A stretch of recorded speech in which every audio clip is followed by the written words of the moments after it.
айдаламыз бәрі қаптанғыз алаяқтар болды, онлайн алаяқтар да көбейді. Біз неге үнемі алданғымыз келіп тұрады, неге алдана береміз осы? Баюға көмектесетін бір формула ғана бар, табыстың шығыннан көп болуы. Қарапайым мысалы, қалай мен енді айлықталып не есептеп, түртіп жазып отыруым керек пе? Әлде шығындарымды азайтуым керек пе? Қарапайым неден бастауым керек мен? Табыстың аз болуы, ал шығынның көп болуы. Яғни ол несиеге өмір сүру деген сөз. Қоғамда қаржылық сауаттылықтың артуы бұл экономикаға қалай әсер етеді? Осындай мәселелерге ұшыраған адамдар қайта сала беретін адамдар да бар.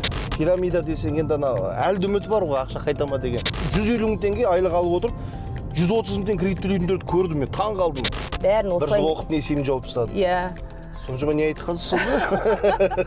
Тез байитын ақшаның көзі жоқ. Оны ұмыту керек, ондай нәрселер жоқ. Балаларды жастайынан қалай үйретеміз қаржылық сауаттылыққа?